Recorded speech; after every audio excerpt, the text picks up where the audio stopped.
Hey, what's up, y'all? This is Shane, and I'm with JJ Thornton. It is Vow 2021, the verse of the week, and we're coming out of that wonderful book of Habakkuk today. And JJ, I know that you have something ready to go and all fired up. So why don't we jump in and see what's going on?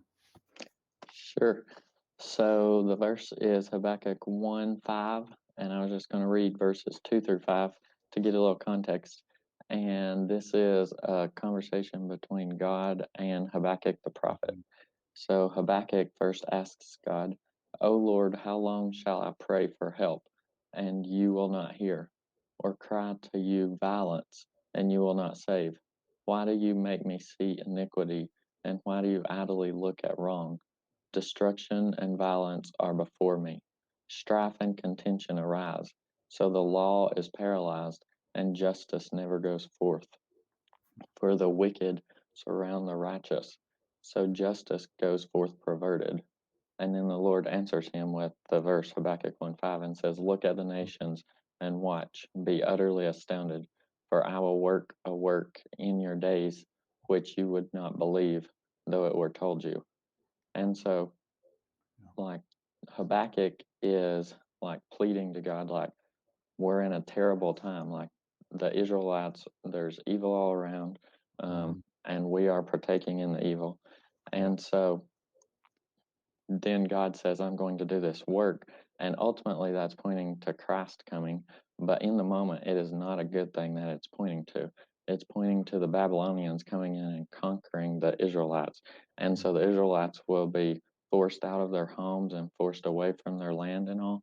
And this is showing like God is not God's people, and like us today as Christians are not entitled, just automatically entitled to God's blessings all the time.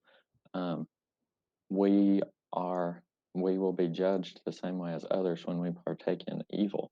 Um, and He isn't committed to our comfort either. He always has an underlying purpose through the worst possible things that could happen. This book should bring us hope because we know God is behind whatever circumstance or impossible situation and working it for our good.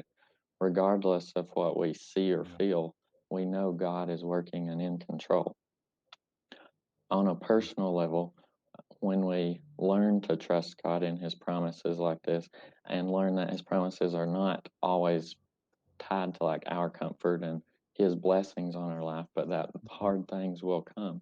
Um, when we learn to trust Him through that, we will begin to develop a faith and a deep rooted joy and an underlying purpose that, regardless of the pain and heartache and suffering that this world throws at us, we can cling to Him and know that He is working it all for our good and for His.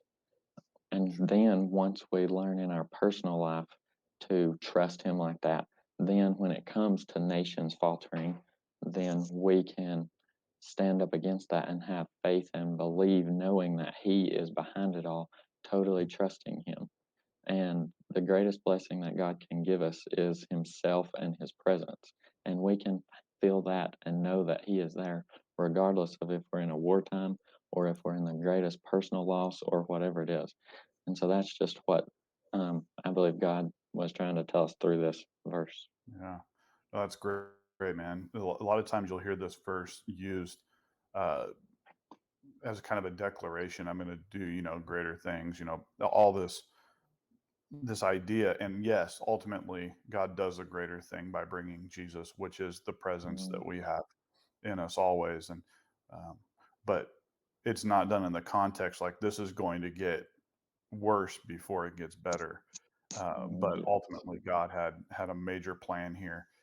And he was going to deal with all the things he had to deal with while doing a great work on both ends, so to speak. So anyway, yeah, Mhm. you did a great job explaining that, and you went thorough in it, and I appreciate that. Not just the big declaration of what that verse just says standing alone.